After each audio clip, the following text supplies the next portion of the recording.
Now, as you know, our fall stewardship appeal has kicked off, and we are naming it building a culture of generosity, building a culture of generosity. And each week that we're here throughout the fall, we're going to hear from various members of our community that have been benefited and been touched by your financial giving that has supported the many ministries here at St. Luke. So, fairly new member, Gary Rhinesmith, is here to offer us some thoughts about ministry at St. Luke and giving. Thanks. Good morning. I'm going to begin with a question. Why? We've all been asking all kinds of questions for quite a while now, like, why is it so difficult to address the climate crisis? Why is it that people are so rude to each other? Why am I so anxious? And that question, why, has been posed to me directly over the past 6 or 7 months. Why did you move all the way across the country to Portland, Oregon from Maryland? Why did you do it during a pandemic? And some of you may even be asking right now, why am I standing up here talking and interrupting worship? Now, the answer to that question is that I was invited to talk about a ministry moment. And that moment was when Connie, my wife, and I decided that we had been guided to this place in order for our faith to grow, guided to be part of St. Luke Lutheran Church. So, why are we here? Well, part of the answer is it's intentional that we're here. We visited a lot of congregations and never stepped foot in a single church building because we were visiting at a time when most churches did not have in-person worship. And so we worshiped from our family room.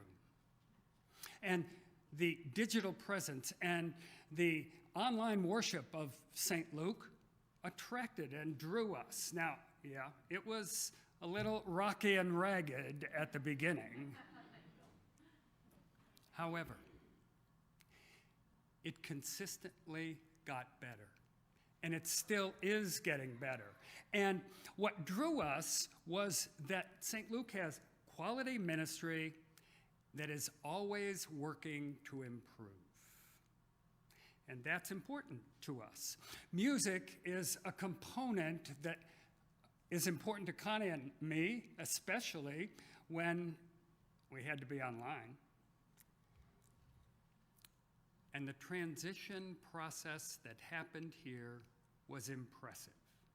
From the planning, from the interviewing, all the way to the point that Jerry is here, and Anna Maria is too, demonstrated that there is quality ministry that is always seeking and working to improve. And it also demonstrated strong leadership.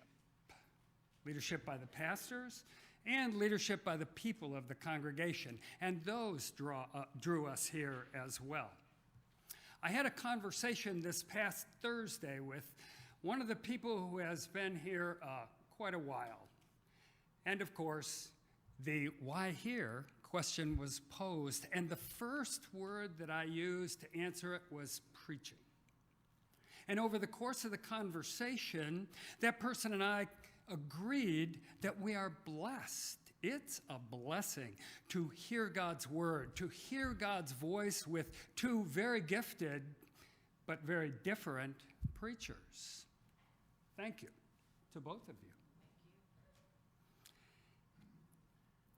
We also ask that question, why, when we're wondering about the meaning of life.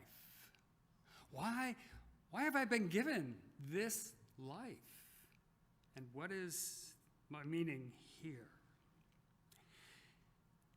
I know that as we have moved to a new place, as we have moved into a different phase of life, the answer for Connie and me has become a part of this interaction, our involvement here. Finding connections with people. Everyone needs and wants that. And it's been particularly true for us in a new city. Here in this community of people who know Jesus, I am finding connections with new friends and with a God who is always seeking to connect with each of us. There is an abundance of reasons that we have been drawn and guided to St. Luke Church, and I see and I feel that abundance all the time in this congregation, and we want to be a part of that. I'm grateful for that abundance as well. You see, that abundance of activity, that abundance of faith in God, that abundance in trust in each other really is something that I am grateful for. You see, for me, abundance generates gratitude, and gratitude allows for generosity. I need to be generous. So the question becomes, why am I generous? Because I believe that abundance is a gift from God, and I'm generous with my time, with my honesty and openness, with my finances as well. And all of that I am generous with because I am grateful for the gift of abundance. And finally, there's one thing that I have noticed, and that is that the pastors are very intentional about ending worship at the appointed hour. So I'll just stop talking right now. And if you need to know the answer to any of those questions at the beginning, just ask.